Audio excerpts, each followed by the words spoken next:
Hello everyone, I'm Renown Zero. We are back again talking about Mary Kenny infecting CD Projekt Red with Alphabet Community game writing agenda. This is coming to us, of course, from Smash JT. So shout out to Smash JT for being a true gaming journalist, not doing this nonsense that these losers at Kotaku and others are doing, trying to, have altercations with people, physical altercations with people, and trying to do harmful things to other people that shouldn't be done to people just because you have a difference of opinion of something. But let's get into the article here. Like I said, from SmashJT.com.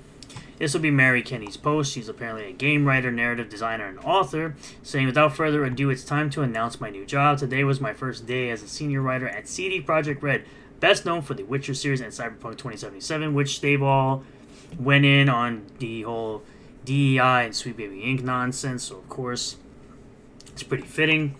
In a recent LinkedIn announcement, Mary Kenny, a name already listed on Kotaku, detected and mired in controversy with the gaming community, recently revealed her departure from Insomniac Games to join CD Projekt Red as a senior writer. Now, of course, Insomniac were the creators of the Spider-Man games, and of course the second Spider-Man game was, of course, they brought on Sweet Baby Inc., and they were basically replacing the white dude, Peter Parker, who is Spider-Man, with Miles Morales, who's Miles Morales.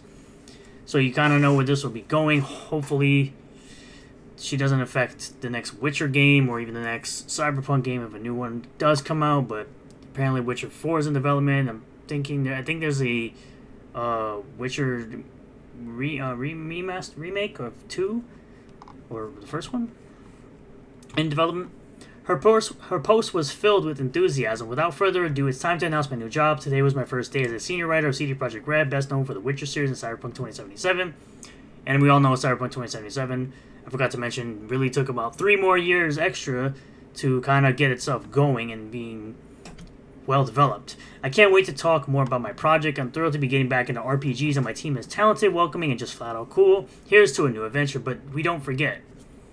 While the post appears positive on the surface, the deeper implications of Kenny's career shift are cause for concern among gamers and industry observers alike. This is someone who openly desires to push Alphabet community nonsense and inject it into every project she touches, because representation is absolute. Because, of course, she has to have her pronouns when she's streaming, because that's not weird at all. Kenny's previous tenure in Insomniac Games, where she worked on Marvel's Wolverine, was marked by her outspoken advocacy for Alphabet community representation and gaming narratives. In an interview with Dual Shockers, she expressed dismay over a GLAAD report highlighting the lack of Alphabet community characters in video games, which they just seem to be putting it all in these projects. They did it with Alloy in Horizon, when she clearly was looking to be a straight character in the first game, and then they made her a lesbian in the second game with the DLC. The GLAAD report tells us something key. Games are a way for Alphabet people to socialize. I mean, they can socialize just by, going outside. But it also tells us something heartbreaking. The Alphabet players don't feel that developers are thinking of them when they design games, because they're not the majority of gamers. It's straight white males. It's just like how these clowns want to make women look ugly. Meanwhile, again, the majority of gamers are male. And continued, there are so many Alphabet developers, and we want what players want. To design experiences that tell the player we're here, we're important, we belong. No, we just want games with great stories, great characters, and good gameplay. And real gamers don't really care that much about graphics. I mean, people have been playing Minecraft forever, and it's not the best graphically looking game ever. Her stance stirred significant controversy, with many accusing her of prioritizing an agenda over the integrity of game narratives. Kenny's extended 12-part Twitter thread defending her role as a narrative consultant further fueled the fire, beginning with, "Some of you don't seem to understand how narrative consulting on games work. Don't worry, I do. I'm pretty sure you don't." She asserted, specifically referencing her collaboration with Sweet Baby Inc., a consultancy known for its emphasis on diversity and inclusion in storytelling, which anything Sweet Baby Inc. so far has touched has been garbage, or the company is closed. I mean, just look at Volition. This move to CD Projekt Red, a company best known for its acclaimed Witcher series and the ambitious yet initially troubled Cyberpunk 2077, raises critical questions about the direction of the gaming industry and who's in charge of the hirings. CD Projekt Red, despite its past challenges, has been a beacon of hope for many gamers who value deep, immersive storytelling rooted in rich, expansive worlds. But then again, this is the same company that celebrated their Diversity Charter Award for a menstrual leave benefits. So, yeah, and you can see the tweet here, which Why? Kenny's arrival could signify a shift that many real gamers fear, a continued move towards prioritizing social agendas over the core gaming experience. You know, the thing that's been destroying the video game industry from the inside out. And it seems like the rise of indie games is where it's really at. While great strides have been made, this incident is proving that the battle is never over. The heart of the issue lies in the perception that Kenny is not primarily a gamer, none of these people are, but an agenda pusher who cares more about the sexuality than anything else from what I've researched. Her public statements and professional focus have consistently centered on the representation and inclusion of marginalized groups in gaming. Again, who cares? While diversity and representation are undeniably important, the concern is that such priorities can sometimes overshadow the fundamental elements of what make games enjoyable and engaging. That is the core issue at play here. Kenny's trajectory exemplifies a broader trend within the gaming industry where hiring decisions seem increasingly influenced by an individual's advocacy and social stance rather than their passion for gaming and storytelling. This shift is worrying for many within the gaming community, those of us who fear that beloved franchises might be altered or diluted to fit specific social narratives. The hiring of Kenny by CD Projekt Red speaks volumes about the current state of the industry. It suggests a growing willingness among major game developers to align themselves with social and political causes, potentially at the expense of the creative freedom and diversity of thought that have long been the bedrock of the gaming world.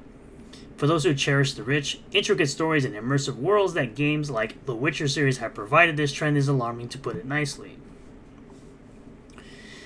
Mary Kenny's move from Insomniac Games to CD Projekt Red is more than just a career change. It is a symptom of a broader issue within the gaming industry. As gamers and advocates for the integrity of our beloved medium, it is crucial to call out and scrutinize such developments. These are not gamers, they are activists. That is 100% correct. While representation and inclusion are obviously vital naturally, they should not come at the cost of the artistic and narrative depth that defines truly great games, which is what they did poorly with The Last of Us, and now that's a dead franchise. The industry needs to strike a balance that respects both the need for diversity and the essence of what makes gaming a unique and cherished form of entertainment. The interesting thing is that games have always been diverse, naturally. I mean, since the 90s, with a game like Final Fantasy VII, where they had multiple different types of races of characters, we just did not care, and most people still don't care, because the characters were written well. It's interesting how Japanese people can write an interesting black character that becomes beloved. He's always been beloved since he was introduced in the 90s with Final Fantasy VII, and he's still beloved even today with the Final Fantasy VII Remake and Rebirth games. So it's like, why are we pushing this as the main focus of games? We should be pushing the great stories and, again, great characters rather than political nonsense like this. All this alphabet nonsense needs to just stop. You can put those types of characters in games. We just don't care or want it at the forefront of pushing the message in people's faces. We just want great characters, great stories, and great gameplay. That's really all gamers really need. I mean, just Call of Duty has lasted as long as it has, and not all of them look great. Thank you all for checking out this video. I really do appreciate all the new subscribers, returning subscribers, new viewers, and returning viewers. If you do like this video, hit that like button, comment below what you feel about all this, subscribe for more content, hit the bell for notifications, hit the bell to all, that way you'll get a notification anytime I post a new video or live stream, and I'll see you all in the next one. Peace.